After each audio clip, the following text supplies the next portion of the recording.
Welcome to STV. నా పేరు శ్రావ్య. బులెటిన్లో అప్డేట్స్ చూద్దాం. నెల్లూరు ఉమ్మడి జిల్లాలోని సైదాపురంకి చెందిన ఆదూరి బద్రీనాథ్ అనే క్వార్ట్జ్ గనుల యజమాని సిఐడి కార్యాలయంలో ఫిర్యాదు చేశారు.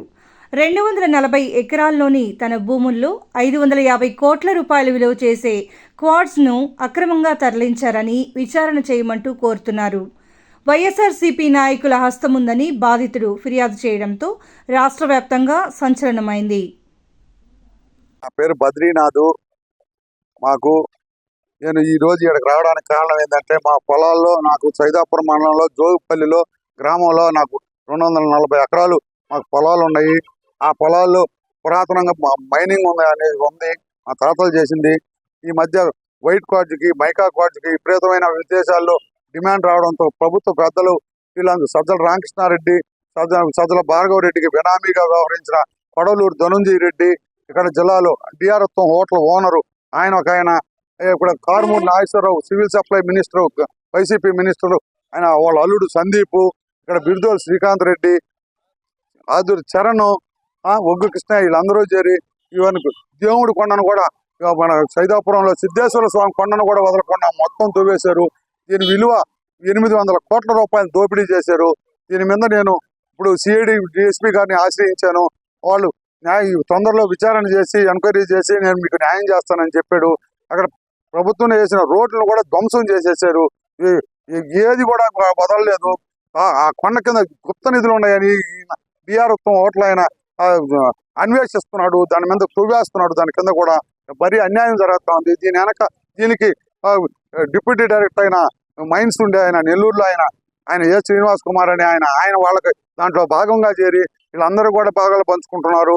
దీని మొత్తం జిల్లా మొత్తం మీద కూడా 8,000 కోట్ల రూపాయల పైనే వీళ్ళు దోపిడీ చేశారు. గ్రామ స్థాయి నుంచి రాష్ట్ర స్థాయి వరకు ప్రతి ఒక్కరికి వీళ్ళ ముడుపులు వీళ్ళ భాగాలు పెట్టుకొని మొత్తం డబ్బులు నెల్లూరు జిల్లానికి వైట్ క్వార్ట్జ్ దోచుకునేసి అన్యాయం చేసేసారు. ఇప్పుడు మాకు తెలిసే ఒక 100 మంది దాకా బయటపడి ఉన్నారు. ఇక్కడ నుంచి సైదాపురం మండలం, పొదలకూరు మండలం, గూడూరు రూరల్ మండలము, ఇంజుమూరు, దుత్తలూరు, పామూరు దగ్గర నుంచి ఇంకా చాలా ఉన్నాయి. వీళ్ళందరూ బాధ్యులే. ఇదే తొందరలో విచారణ చేసి తొందరలో మీకు న్యాయం జరగద్ది. మేము ఏదైనా అవసరమైతే మీకు ఫోన్ చేస్తాము, మీరు రాండి, మాకు సహకరించండి అన్నాడు. ఖచ్చితంగా సార్, మేము మీకు సహకరిస్తాము, మాకు న్యాయం చేయండి అంటే తొందరలో మేము విచారణ చేసి పై వాళ్ళకు కూడా జరుపుతాము, రిపోర్ట్ పంపిస్తాము అని చెప్పారు. మాది చెప్పాం కదా, 240 ఎకరాలు. ఓయమ్మ కొన్ని వేల ఎకరాలు దోవేశారు. ఇప్పుడు మా దాంట్లో నేను ఆ కోర్టు కూడా, హైకోర్టుని, జిల్లా కోర్టుని, ఎన్ని కోర్టుని సంప్రదించాను. అన్ని కోర్టులో నాకు ఆర్డర్ కాపీలు ఉన్నాయి. ఈ ఆర్డర్ కాపీలన్నీ కూడా మీకు ఇస్తాను నేను. అన్నీ ఉన్నాయి, ఫోటోలు అన్నీ ఉన్నాయి. దీనికి ప్రతి ఎవిడెన్స్ గూగుల్ ఫోటోలతో కూడా మా దగ్గర ఉన్నాయి, GPS ఫోటోలతో కూడా ఉన్నాయి. ఈ విధంగా ప్రశ్నించిన దానికి మా మీద రౌడీ షీటర్లు ఓపెన్ చేశారు, మా పిల్లల మీద కేసులు పెట్టారు, హరాస్మెంట్ చేశారు, మా మీదకి రౌడీ మొక్కల్ని ఉసుగొలిపారు. ఈ విధంగా మమ్మల్ని అరెస్ట్ చేశారు. దీని అందరికీ ఈరోజు మనం సిఐడి డిఎస్పీ గారిని కలిశాను.